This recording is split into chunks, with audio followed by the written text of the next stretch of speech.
नमस्कार दोस्तों। तो आज हम बात करेंगे आचार्य प्रशांत जी द्वारा लिखित पुस्तक प्रेम सीखना पड़ता है के बारे में। ठीक है,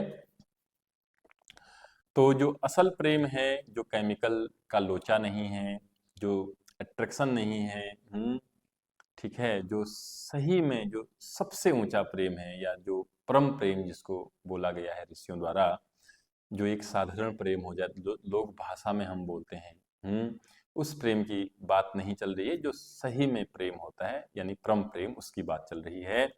तो आचार्य प्रशांत जी कहते हैं प्रेम तो सीखना पड़ता है। प्रेम तो सीखना पड़ता है। जो अपने आप हो रहा है वो प्रेम नहीं, वो आज नहीं तो कल आपका जीवन दुखों से भर जाएगा। ठीक है, दुखों से भर देगा। तो सुनिए, पहला अध्याय ही इसमें है, प्रेम सीखना पड़ता है। प्रेम सीखना पड़ता है। चलिए शुरू करते हैं। प्रश्नकर्ता कहते हैं, जब भी आपसे कोई प्रश्न पूछना चाहता हूं, बेईमानी एकदम मुंह फाड़े खाने को खड़ी रहती है और मैं अपनी बची हुई सेल्फ इमेज आत्म छवि को लेकर भागता हूं, इस डर से कि उसे भी न खो दूं। इस दलदल से निकलने का समाधान प्रेम प्रतीत होता है, पर वो तो जीवन से नदारत है। कैसे खोजूं? जीवन में है नहीं प्रेम, कैसे खोजूं? देखो, एक ईमानदारी का प्रश्न ये है। तो आचार्य प्रशांत जी कहते हैं, 14वां अध्याय था, यानी 14th अध्याय था। तुमने पढ़ा है कि नहीं पढ़ा है, या बस अपनी परेशानियां बताओगे? सब परेशानियों का इलाज है उसको। सब परेशानियों का जो इलाज है उसको पता नहीं तुमने पढ़ा कि नहीं पढ़ा। एक आध श्लोक उद्धृत करते, कुछ बताते कि क्या पढ़ा है, क्या सीखा है, तो मजा आता। ये मैं समाधान ही बता रहा हूं, यही समाधान है। प्रेम और कहां से आएगा? प्रेम और कहां से आएगा? आज की चर्चा के आरंभ में ही मैंने कहा था कि बच्चे को प्रेम माँ की बच्चेदानी से नहीं मिल जाना। हमें प्रेम सीखना पड़ेगा, हमें प्रेम सीखना पड़ेगा। बिल्कुल भी इस गलत फहमी में मत रहिएगा कि प्रेम तो नेचुरल होता है ना। वो वो तो हम खुद ही सीख लेंगे, वो तो जानवरों को भी होता है। प्रेम तो आदमी को सीखना थोड़ी पड़ेगा, ऐसा लगता है लोगों को। ठीक है, पहली बात, जानवरों में प्रेम नहीं होता। आचार्य जी कहते हैं, पहली बात, जानवरों में प्रेम नहीं होता। जानवरों में तो प्राकृतिक सौहार्द हो सकता है, सौहार्द हो सकता है, प्रेम नहीं हो सकता। प्रेम का वरदान या प्रेम की संभावना तो बस इंसान को मिली हुई है, वो भी संभावना मात्र, वो भी संभावना भर है। प्रेम तो तभी मिलेगा जब जाओ कृष्ण जैसे किसी के पास। आज मौका था, काहे को चूक रहे हो? आज मौका है। आज आचार्य प्रशांत जी की शिक्षाओं से जुड़ जाइए, फिर मौका नहीं आएगा, फिर जीवन कष्ट दुख देने लगेगा, फिर क्या करोगे?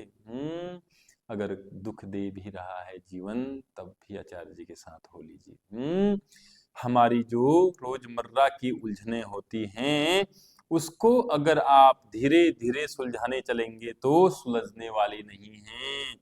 जैसे कि किसी की खाल पर एक छोटा सा धब्बा दिखाई दे रहा हो और वो घातक हो, ठीक है, स्किन कैंसर है, और वो उसको खुरचे और उसके ऊपर मलहम लगाए, कुछ होगा क्या उससे?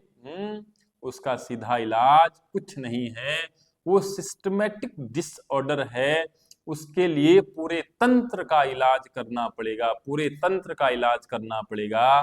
क्योंकि पता नहीं कि वो जो कैंसर है वो खाल पर ही दिखाई दे रहा है, हो सकता है अंदर ही अंदर हड्डी में भी पहुंच गया हो। भूलना पड़ता है अपनी तात्कालिक समस्या को। अपनी समस्या से हटकर के प्रयोग के तौर पर किसी ऐसी जगह जाना पड़ता है, किसी ऐसे के पास जाना पड़ता है जो आपकी समस्याओं से बहुत ऊपर का हो। थोड़ा वक्त वहां गुजार करके फिर देखिए कि जो समस्या पहले बहुत महत्वपूर्ण लग रही थी, क्या अब भी लग रही है। ये दो तरीके हैं। एक तरीका होता है जिज्ञासाओं के लिए, जो क्यूरियस होते हैं, उनसे मैं कहता हूं अपनी समस्याओं के भीतर घुसो। वहीं गड्ढा कर दो। अगर समस्या की जड़ में पहुंच गए तो समाधान मिल जाएगा। लेकिन सब ऐसा नहीं कर पाते कि वो साफ तौर पर से देख लें कि समस्या कहां से आ रही है, और किसको आ रही है।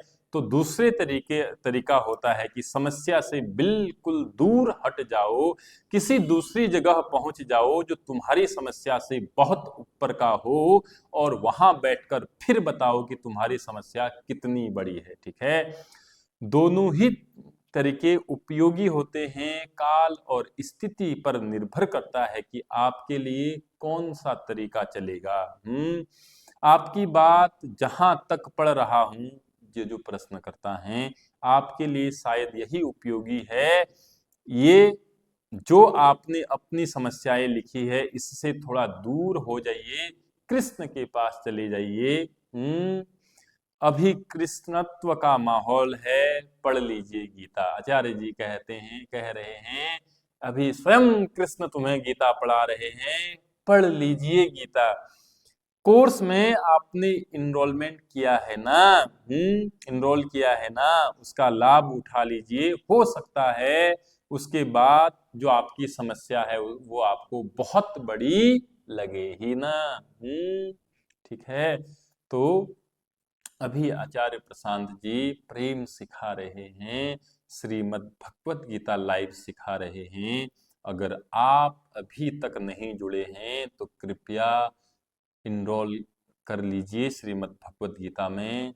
ये पहला मौका है इस दुनिया का जहां पर बहुत सारे लोगों तक एक साथ श्रीमद् भगवत गीता पहुंच पा रही है। न तो इतिहास में कभी ऐसा हुआ था, न कभी ऐसा हो पाएगा। ठीक है, तो ये मौका आप बिल्कुल ना चूकें। आप आचार्य प्रशांत जी की शिक्षाओं से और गहराई से जुड़ें। आपके जीवन में कितने भी कष्ट हों, कैसे भी कष्ट हों, आप समझ पाएंगे, आप कष्टों से दूर हो पाएंगे, आपका जीवन ऊंचाइयों को छुएगा। ठीक है, वीडियो में कमेंट जरूर करिए कि आप आचार्य जी को सुनते हैं, नहीं सुनते हैं, उनकी पुस्तक पढ़ रहे हैं, नहीं पढ़ रहे हैं, कितनी गहराई से उनको जीवन में ला रहे हैं। क्या केवल ऐसा तो नहीं, बात तो समझ में आ रही है लेकिन जी नहीं पा रहे हो। अगर ये स्थिति है तो मैं आपसे कहना चाहूंगा, बुक्स और पढ़िए, हो सकता है तो जल्द से जल्द उनसे लाइव जुड़िए। ठीक है, धन्यवाद।